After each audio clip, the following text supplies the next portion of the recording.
Welcome to In Focus. I'm your host, Adil Sabri, joining you from Pakistan's federal capital, Islamabad. Afghanistan has been often called or described as a graveyard of empires.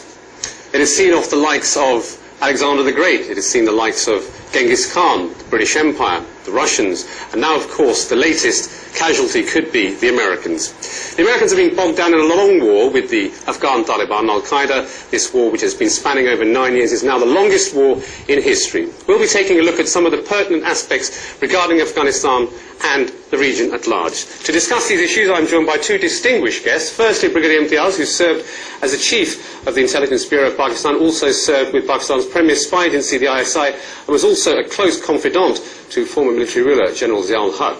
Next to him is Mr. Zaid Hamid, who is a renowned security consultant and political commentator.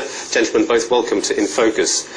I just want to start with you, Brigadier Imtiaz. Of course, it's an open secret that the Mujahideen was supported by the CIA using Saudi Arabia's money and Salafi Wahhabi ideology vis-à-vis Osama bin Laden and also vis-à-vis Pakistan's ISI during the Soviet war, particularly during the reign of General Ziaul-Haq.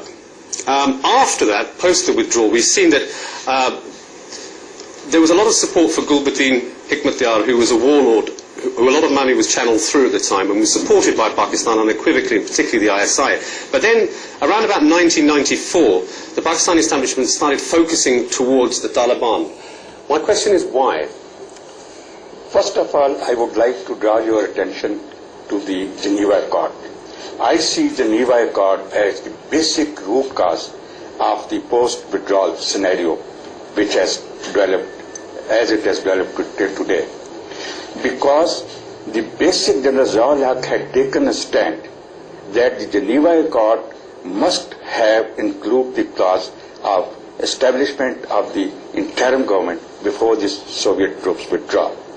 So that once they withdraw, there is no political vacuum and there is a consensus interim government in power to take over the Afghanistan. It did not happen. It did not happen because America did not smoke this idea, and even General Zia had local problem within the country inland with the political government of Mr. Junaid. Mr. Junaid had divergent views on this subject, and as a result, finally, I will not go on to the mechanics which took place, but finally, General Zia withdrew his position on this issue, and the Geneva Accord was signed. In this, the basic problem again occurred, and interestingly, I think it was deliberate that the Afghan alliance leaders were not included as a direct party to this Geneva Accord. And it was basically signed between the two parties. In 91 onward, Taliban started to emerge as a force. And gradually, rather very fastly, they tried to appear. In fact, they appeared logically a very gigantic force to take over Afghanistan.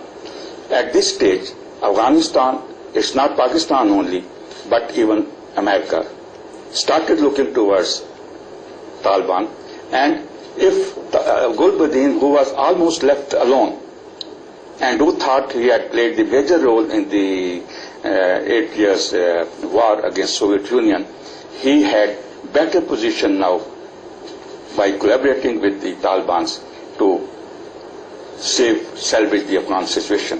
Right. So let me just quickly bring in Mr. Zaid Hamid. Of course, there's always this talk about Pakistani establishment meddling in Afghanistan, and it has been for so many years. Recently, we've seen some rather bizarre reports being published in the West, particularly Amnesty International published a report, then we saw the London School of Economics report, then we saw RAND report, which categorically state that the Pakistani ISI is directly involved in meddling with the Taliban, is playing a double-edged sword. There are some conspiracy theorists who may say that this is all being prepared by Western agencies, certain agencies perhaps like RAW and Mossad, but others may say that there cannot be smoke without fire because Pakistan needs to keep in close contact with the Taliban when the US withdrawal begins. You see, one thing that you need to understand is that Pakistan, since 1975, since even before pre-Soviet invasion days, ISI has been very active in Afghanistan. The entire anti-Soviet resistance was built, created, orchestrated, managed, led by ISI. And that is why you find that when the Berlin Wall was broken down, the chief of German intelligence sent a piece of a rock of the Berlin Wall to the Pakistani ISI DG, saying, to the one who delivered the first blow.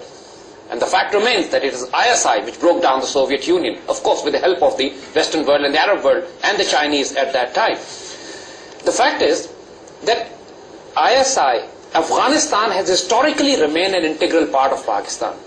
And why I am saying this? Not geopolitically, even geoeconomically, geoculturally. We speak the same language, the Pashtuns live on this side, Pashtun this side. Pakistani currency is accepted as a normal currency in Afghanistan. The entire agriculture equipment, the implant, the seeds, the books, everything that we have in Afghanistan goes from Pakistan. So, whether we like it or not, Pakistan has a very strong stake in Afghanistan. And this stake has never been ignored by the Pakistani security establishment. Saying that ISI is involved or meddling in Afghanistan is a ridiculous statement in the sense that ISI has a strategic stake, Pakistan has a strategic stake, and we have always been in contact because of the Pashtun tribes that live on both sides of the border, and Taliban are Pashtuns. ISI does not have any strong contacts in Tajiks, Uzbeks and Hazaras. The fact, because those communities don't exist in Pakistan in terms of Pakistani nationalities. So, but this particular allegation that ISI is involved in a double game, trying to double cross Americans and the NATO in Afghanistan, is trying to find a scapegoat in ISI simply because the Americans are failing. They cannot justify their failures upon their own poor, bad strategy or onto the history, which is a witness to the fact that every empire has found his graveyard. So you would say that this is a well-orchestrated media offensive by certain Western vested interests? It's absolutely definite. You see, ISI is being projected as the bad guys in the covert op world. They've always been. This projection, this massive propaganda that ISI is funding Taliban, ISI supporting insurgencies in India, ISI supporting Lashkar-e-Taiba or Jamaat al-Dawa, which Indians claim as well. ISI is being focused right now by the Western agencies and the Indians as well. The objective is, if you break down the eyes and ears of Pakistan, if you declare ISI as a terrorist organization, then overrunning Pakistan wouldn't be any problem for them.